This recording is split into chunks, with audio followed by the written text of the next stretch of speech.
Hi Chetan గారు. నమస్తే అండి. చేతన్ గారు, డయాబెటిక్ పేషెంట్ షుగర్ని బెల్లంతో ఆల్టర్నేట్ చేసుకోవచ్చా? ఫస్ట్ మీరు ఏం అర్థం చేసుకోవాలంటే, ఇప్పుడు మన దగ్గర ఇంతమంది షుగర్ రివర్సల్కి వస్తారు కదా, చాలా మందికి మనం చెప్తాం షుగర్ తగ్గించుకోండి. షుగర్ తగ్గించుకుంటే ఏంటంటే మీకు కార్బోహైడ్రేట్ పోయేది తక్కువ పోతుంది బాడీలో.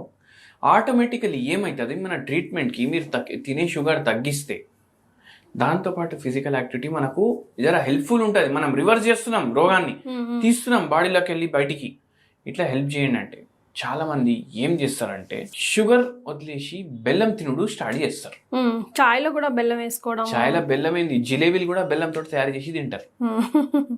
మీరు కూడా గమనించండి. కానీ మంచిదే కదా బెల్లం చేతన్ గారు. కంప్లీట్ చేసినాక మీరు మంచిది అని చెప్పండి. సరే, ఓకే. ఇప్పుడు షుగర్ ఏంది, కార్బోహైడ్రేట్. కానీ ఇంకోటి కూడా ఉంది షుగర్ది క్వాలిటీ, అది ఒక ప్రాసెస్డ్ ఫుడ్.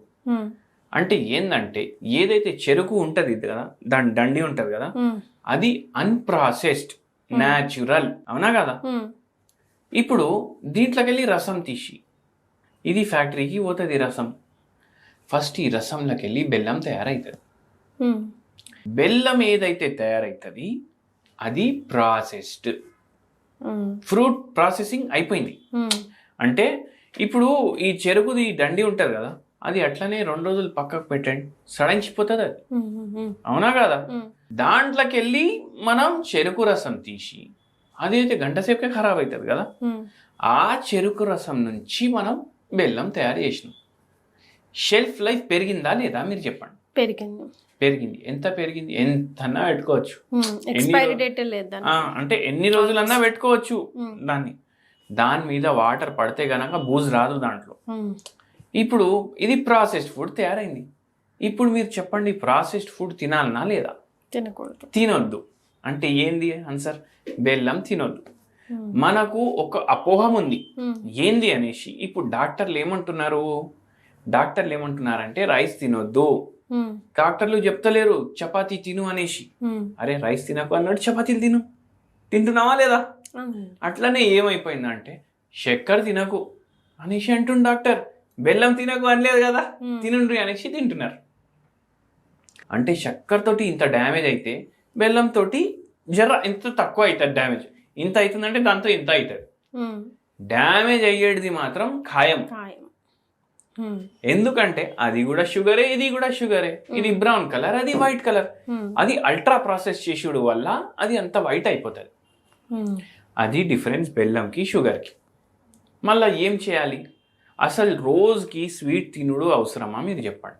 ఇంట్లో చేసుకొని తినొచ్చు కదా. ఎందుకు చేసుకుంటారు? అసలు ఇది ఇంకో అపోహం.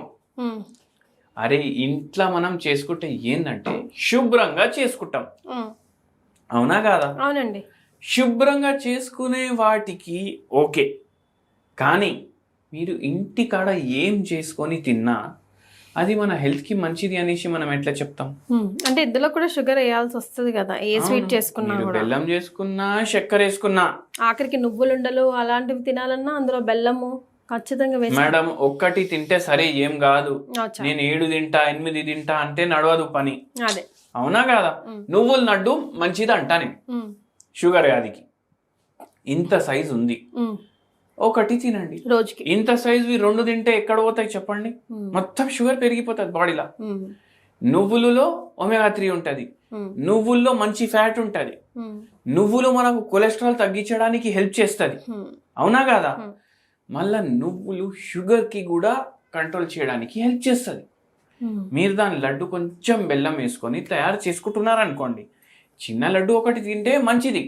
ఇంకా నేనేమంటా అంటే కొంచెమన్నా కార్బోహైడ్రేట్ పోవాలి రోజు.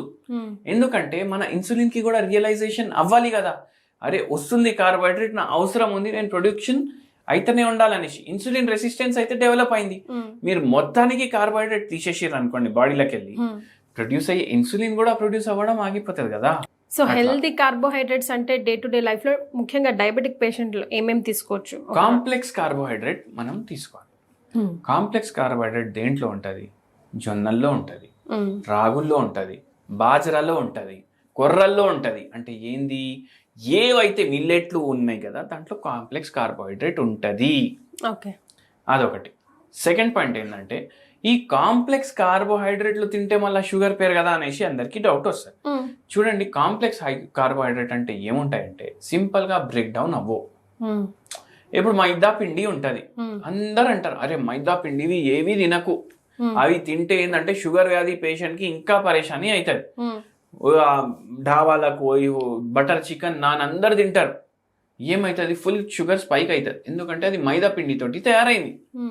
మైదా పిండి ఏంటంటే సింపుల్ కార్బోహైడ్రేట్ లో కూడా ఇంకా సింపుల్ రిఫైన్డ్ కార్బోహైడ్రేట్, అది అవునా కాదా? రిఫైన్డ్ వస్తువులు తినవద్దు. అయితే ఏంటంటే మైదా పిండి తోటి గ్లూకోజ్ స్పైక్ బాగా తొందరగా వస్తుంది, గ్లైసిమిక్ ఇండెక్స్ కూడా చాలా ఎక్కువ ఉంటుంది దాన్ని. మళ్ళా దాని తర్వాత వచ్చేది సింపుల్ కార్బోహైడ్రేట్, అంటే ఇంట్లో చేసుకున్న గోధుమ పిండి రొట్టె, దాంట్లో సింపుల్ కార్బోహైడ్రేట్ ఉంటుంది. జర్రా నయం దానికన్నా. ఇంకా నయం అంటే జొన్నలు రాగులు, దీంతో కూడా రొట్టెలు తయారు చేసుకోవచ్చు. ఇప్పుడు ఏంటంటే అరే దాంట్లో కూడా షుగర్ ఉంటుంది కదా, అరే ఒక్కటి తినండి నైట్. దీంట్లో ఏంటంటే షుగర్ ఉన్న అది కాంప్లెక్స్ కార్బోహైడ్రేట్, అంటే మన బాడీ దాన్ని బ్రేక్ డౌన్ చేసే ముందే ఎన్నో సార్లు అది బయటికి పోతుంది. మళ్ళీ దీంట్లో ఫైబర్ కంటెంట్ కూడా చాలా ఎక్కువ ఉంటుంది. అయితే మన దగ్గర ఒక అతను వచ్చిండ్రు, మనము ఏమన్నామంటే మీకు షుగర్ రివర్స్ అవుతుంది అనేసి చెప్పినాము.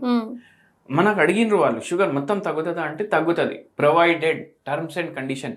ఇప్పుడు ఆ మ్యూచువల్ ఫండ్లు కొనేటప్పుడు mutual fund subject to market risk అది ఇది అని వస్తుంది కదా, అది అట్లనే కొన్ని టర్మ్స్ అండ్ కండిషన్స్. ఏంది ఆ టర్మ్స్ అండ్ కండిషన్? ఇంటికాడ తినాలి, ఇంటికాడ వండుకోవాలి. ఇది కూడా సెకండ్ పాయింట్ కూడా చాలా ఇంపార్టెంట్.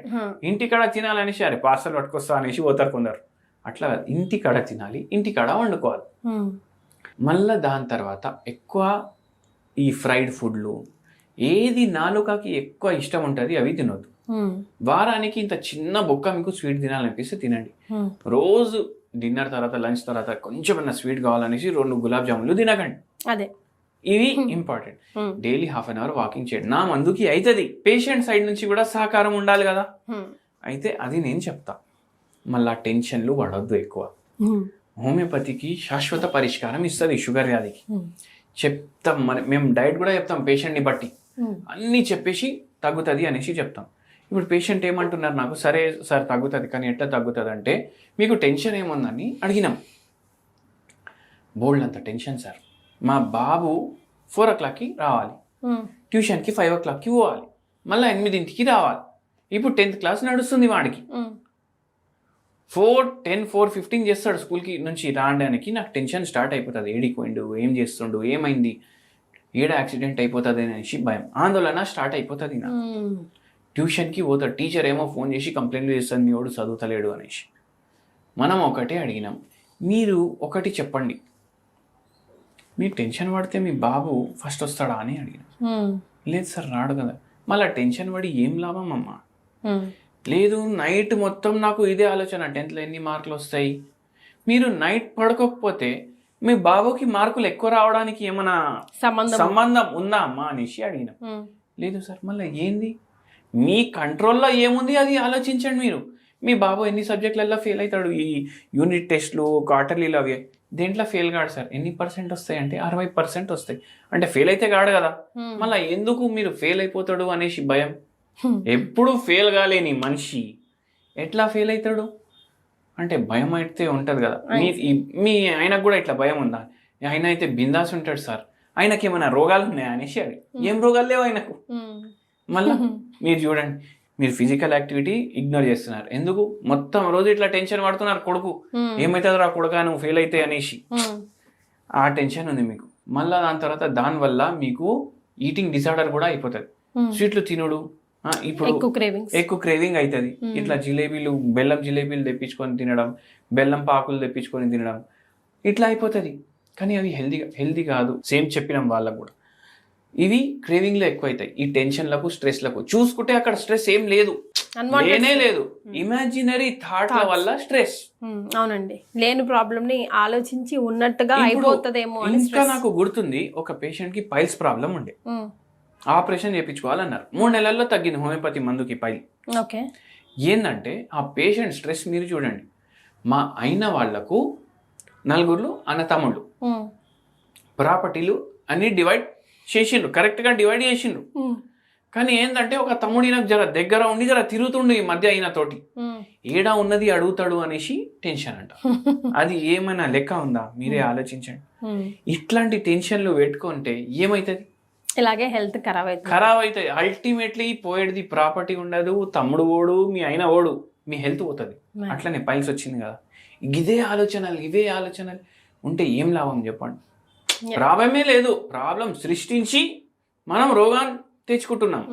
అట్లా అయిపోయింది. అయితే నేను ఒక హోమ్ రెమెడీ కూడా చెప్తాను మీకు. మనము వైట్ టీ చెప్పినాము, గ్రీన్ టీ చెప్పినాము, ఇప్పుడు ఇంకో కొత్త టీ చెప్తాను నేను. ఏంటో అది? డయాబెటిక్ ఫుడ్ ఉన్న వాళ్ళకి, నరాల ప్రాబ్లం ఉన్న వాళ్ళకి, షుగర్ అది కంట్రోల్ అవ్వట్లేదు, ఏం చేయాలంటే పసుపు కమ్మ ఇంత తీసుకోవాలి, దంచేసి పెట్టుకోవాలి. జిన్సెంగ్ టీ తీసుకోవాలి. Ginseng, GINSENG, ginseng tea. Okay. అంటే ఇది కూడా ఒక రకమైన టీ. దీంతో రోజు ఈ చాక్పత్తి తోటి చాయ్ తయారు చేసుకోండి. పసుపు దంచింది వేసేయండి దాంట్లో, బాయిల్ పాలు, వితౌట్ పాలే. నేనేమంటా, పాలు లేకుండా చాయ్ తాగండి. ఈ జిన్సెంగ్ టీ ఒక పూట తీసుకోండి. ఓకే. ఒక పూట మీరు ఊలాంగ్ టీ తీసుకోండి. లేదు అంటే మీకు జిన్సెంగ్ టీ నచ్చింది అనుకోండి, టేస్ట్, ఊలాంగ్ టీ నచ్చలేదు అనుకోండి, 2 పూట జిన్సెంగ్ టీ తాగండి. ఓకే. ఊలాంగ్ టీ నచ్చిందంటే 2 పూట ఊలాంగ్ టీ తాగండి. పసుపు మాత్రం వేసుకోండి. కొమ్మలు దొరుకుతాయి బయట, ఇప్పుడు ఈ సీజన్లో ఫ్రెష్గా దొరుకుతాయి. అది మీకు హెల్ప్ చేస్తుంది షుగర్ అది జర కంట్రోల్ చేయడానికి. So 2 different types of teas ఈ రోజు ఈ వీడియో ద్వారా మీరు ఇంట్రడ్యూస్ చేశారు, right? Thank you so much.